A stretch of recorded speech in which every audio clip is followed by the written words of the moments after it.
నమస్తే ఫ్రెండ్స్, నేను మీ Shravani. Welcome back to Shravani's kitchen. ఈరోజు మన ఈ వీడియోలో కర్ణాటక స్టైల్లో స్పెషల్ డిష్ చూపించబోతున్నాను, బిస్బిల్లి బాత్. ఇది చాలా ఫేమస్. ఇంట్లో ఈ డిష్ని పర్ఫెక్ట్గా ఎలా చేసుకోవాలో డీటెయిల్డ్గా చూపించబోతున్నాను. మీరు కూడా ఇంట్లో తప్పకుండా ఓసారి ట్రై చేసి ఈ స్పెషల్ టేస్ట్ని ఇంట్లో వాళ్ళందరితో మంచిగా ఎంజాయ్ చేయగలరు.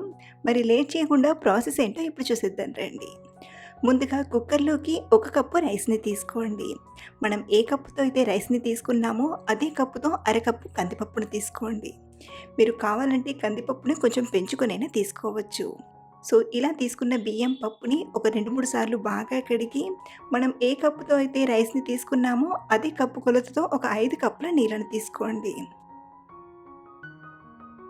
ఇలా 5 కప్పుల నీళ్ళను తీసుకున్నాక మనం వెంటనే ఉడికించకుండా ఒక అరగంట సేపు నానబెట్టండి.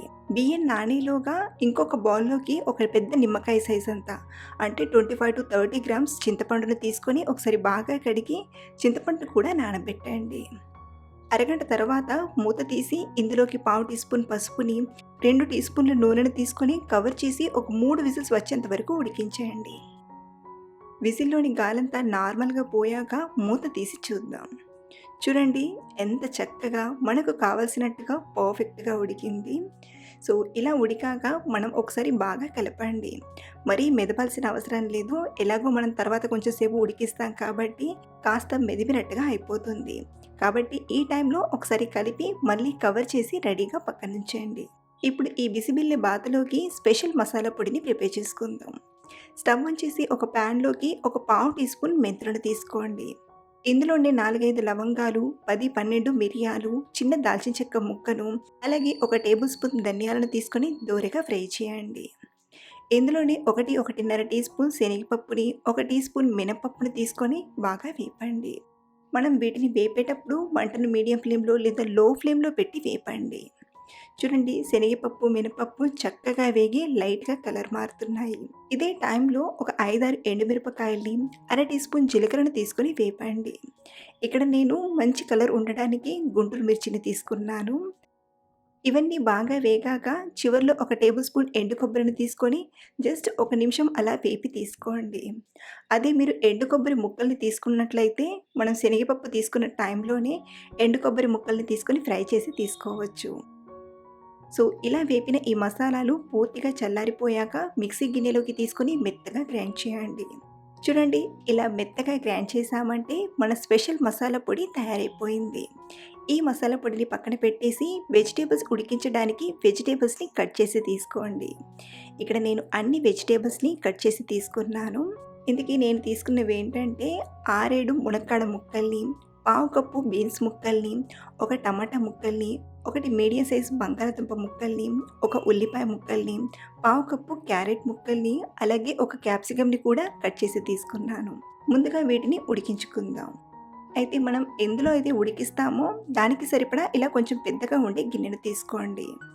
ఇందులోనే మనం కట్ చేసిన వెజిటేబుల్స్ అన్నీ తీసుకోండి. ఇలా అన్నిటినీ తీసుకున్నాక ఇందులోనే ఒక 2 కప్పుల నీళ్ళను, అలాగే రుచికి సరిపడా ఉప్పుని తీసుకొని ఒకసారి బాగా కలిపి స్టవ్ పైన పెట్టి ఒక 80-90% ఉడికించండి. అలాగే మీరు కావాలంటే ఈ కూరగాయలతో పాటు వేరే వెజిటేబుల్స్నైనా తీసుకోవచ్చు, లేదా ఇంట్లో ఉండే కూరగాయలతో కూడా చేసుకోవచ్చు.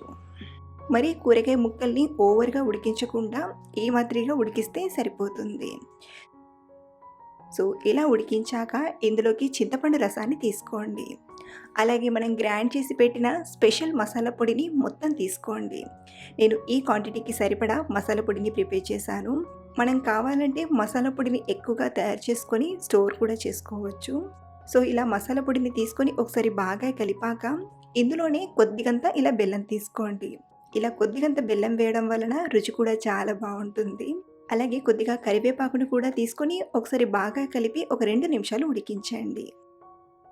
2 నిమిషాల తర్వాత మనం ఉడికించి పెట్టిన అన్నాన్ని తీసుకొని ఒకసారి బాగా కలపండి. ఇప్పుడు మనకు కన్సిస్టెన్సీకి సరిపడా నీళ్ళను తీసుకోవాలి. అలాగే ఇదే టైంలో రుచికి సరిపడా ఉప్పుని సరిచేసుకోండి. ఒకసారి బాగా కలిపాక, అంటే ఈ బిసిబిల్లి బాత్ అనేది మరీ గట్టిగా ఉండకుండా కాస్త లూజ్గా ఉంటుంది. కాబట్టి ఈ టైంలో కన్సిస్టెన్సీకి సరిపడా కొంచెం నీళ్ళను తీసుకొని ఇలా ఈ మాదిరిగా ప్రిపేర్ చేయండి. ఇది ఉడికేసరికి కాస్త దగ్గర పడుతుంది. ఇప్పుడు మూత పెట్టి మంటను లో ఫ్లేమ్‌లోకి అడ్జస్ట్ చేసి 6, 7 నిమిషాల పాటు బాగా ఉడికించండి. 7 నిమిషాల తర్వాత మూత తీసి చూడండి, మనకు బిసిబిల్లి బాత్ అనేది ఆల్మోస్ట్ రెడీ అయిపోయింది. చివర్లో కొంచెం కొత్తిమీరాకుని, అలాగే ఇదే టైంలో ఒక చిటికెడంత ఇంగువను కూడా తీసుకోండి.